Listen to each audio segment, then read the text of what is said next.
In this video, I will demonstrate how the LabLINK test request importer tool functions. This will allow us to import an Excel file directly into LabLINK and populate parameters inside of a test request using a template. To begin, I'm going to go to our test request module and I'm going to search for a test request that I've already set up. This is the test request here. And if I go to edit this test request, we will notice that there are many blank parameters currently in a number of different sections. In this case, our customer has supplied us with the test requests in Excel form, and rather than copying, pasting, or manual entry, I will use our test request importer tool to get all of these parameters into LabLINK quickly, easily, and efficiently. Currently, the test request importer tool is offered as a separate URL installation, though that may change in the future. This is available upon request. So I'm going to open up a new browser window here and go to the test request importer. What I want to do first is begin by searching for my test request name. And after doing that, that's going to bring up the test request here that I was just looking at directly inside of LabLINK. So as we can see, still almost all of the parameters in the given sections that we see here are all currently blank. And based upon the template that this procedure and then test request was created from, I have a couple of different import templates that can be used.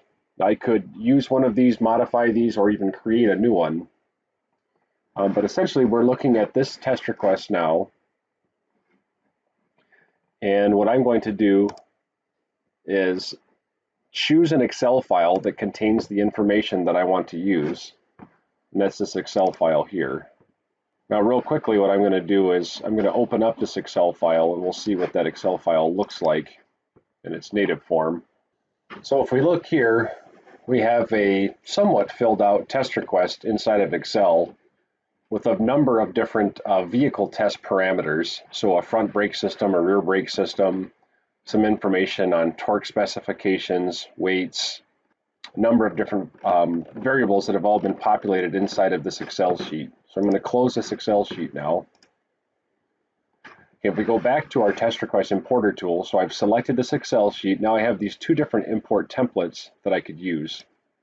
Now what I'm going to do now is over here on the right side under the menu buttons, I've got a couple different options. One, I can view, and this is going to show me each parameter that exists inside of our LabLINK test request.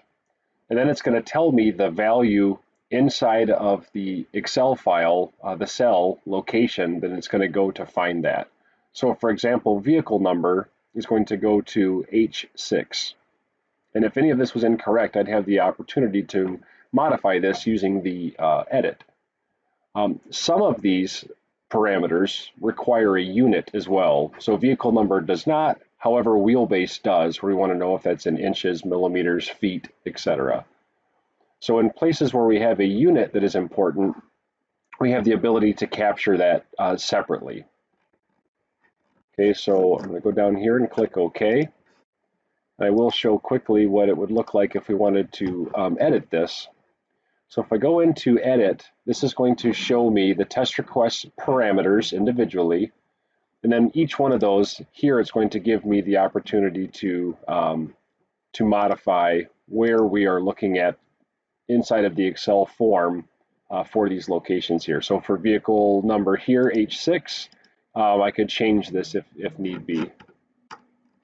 And as you can see, we do not have all of them mapped out, but a good number of them are mapped out for this particular template import template that's being used. Okay, now after any modifications have been made, I can go ahead and click Save. Okay, so now what I want to do is go ahead and select the import template that I want to use to bring in my Excel file into those parameters. So I'm going to go ahead and select this one. And now at the lower right-hand corner of the screen, I'm going to click the update button. Okay, so it's going to tell me that there were some errors detected as it pulled this in. And if I start scrolling down, it's going to highlight places here where it shows me that there's an error in this update.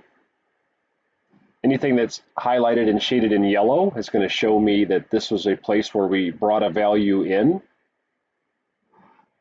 And from here, I have the ability to use or not use these as part of my update using the little check boxes. So if I scroll through here and everything looks to my liking, I go all the way down to the bottom, and you can see we've brought in a lot of values here. I can either cancel or I can hit update. So if I click update, now all of these values should be populated inside of my test request. So I'm going to close out the test request importer tool. I'm going to go back to LabLINK. I'm going to go to the test request module. Let's go back and search for this test request. Here it is right here. Now if I go to view, now we should see all the parameters that were entered are now going to be displayed. So this gives us a real quick and easy way to be able to import information into our test request without having to manually enter any of that information. Thank you for spending the time to watch this video.